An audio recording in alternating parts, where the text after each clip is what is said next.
Selamat pagi rekan-rekan teruna dikasih dalam Tuhan. Apa kabarnya? Pasti yang baik-baik aja. Rekan-rekan, sebelum kita membaca dan merenungkan firman Tuhan pada base pagi hari ini, mari kita satu dalam doa, kita berdoa. Puji dan syukur Tuhan untuk penyertaan di sepanjang hari ini. Tuhan, kami akan membaca dan merenungkan firman-Mu. Tuhan sertai kami agar apa yang kami baca dan renungkan ini menjadi berkat tubuh dan jasmani kami. Terpujilah Kristus. Amin. Rekan-rekan teruna, bacaan kita pagi ini terambil dari 2 Korintus 7 ayat yang pertama hingga yang ke-7. 2 Korintus 7 ayat pertama hingga yang ke-7.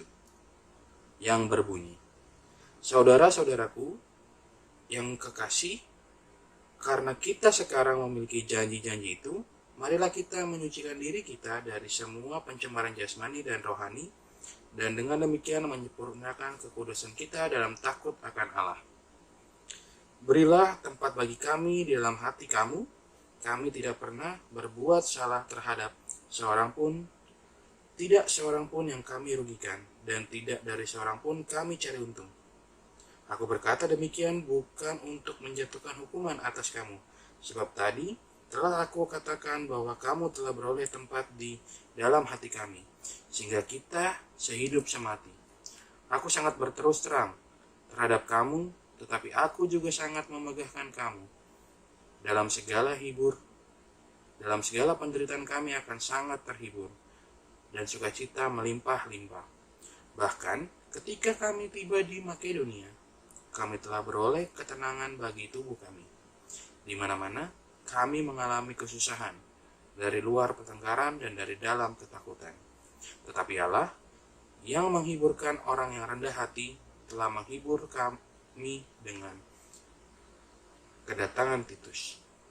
Bukan hanya oleh kedatangannya saja, tetapi juga oleh penghiburan yang dinikmatinya di tengah-tengah kamu.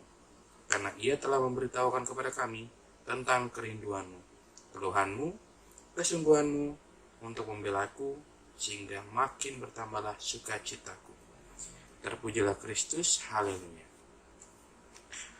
Ya, rekan-rekan teruna yang dikasih dalam Tuhan, kesabaran, ketegaran, dan kebesaran hati yang Allah berikan dalam hati Rasul Paulus, ya rekan-rekan, telah membuahkan hasil yang luar biasa. Sekalipun kata-katanya tegas dan lugas, ia tuliskan dalam surat bagi jemaat di Korintus. Ya. Namun tidak ada rasa benci dalam isi surat tersebut, ya. Melainkan kasih Allah terpancar sehingga membawa perubahan di dalam hati jemaat Korintus. Mereka mulai membuka hati. Mereka mulai membuka diri untuk menyambut bersama para pelayan Tuhan. Artinya mereka mau membuka hati untuk kembali kepada Allah, berdamai dengannya, dan menerima kebenaran firman-Nya. Ya kan?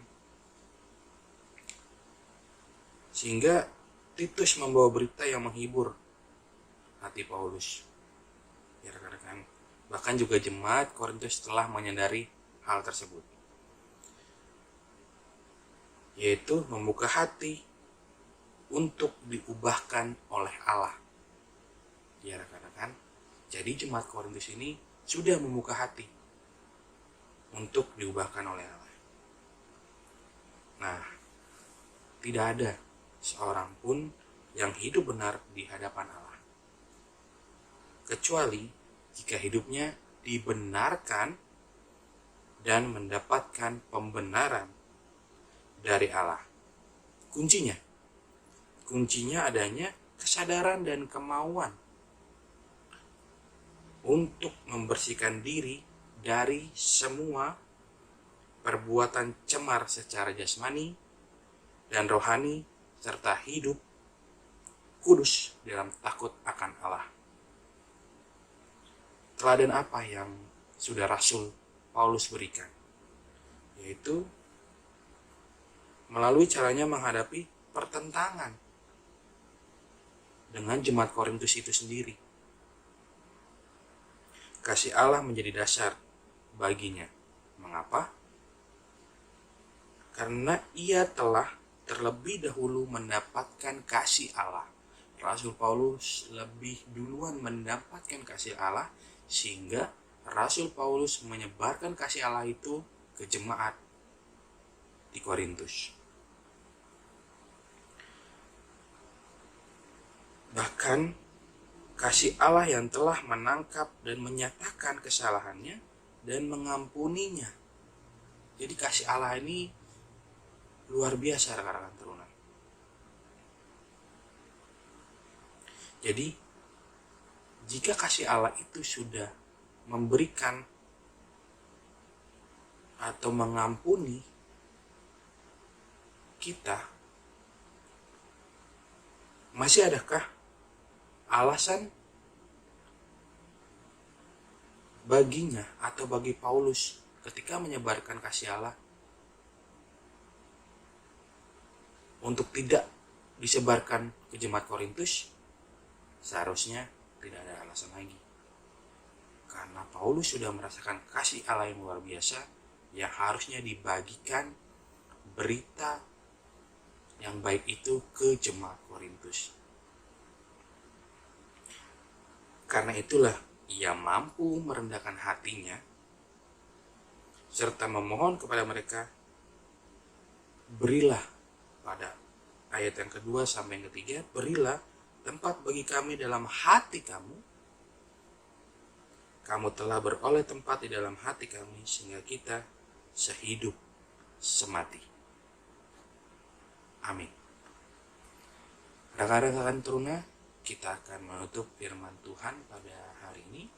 Kita satu dalam doa, kita berdoa. Puji dan syukur Tuhan untuk penyertaan di sepanjang hari ini. Tuhan mau sertai kami, Tuhan mau berkati kami setiap kegiatan kami di hari ini.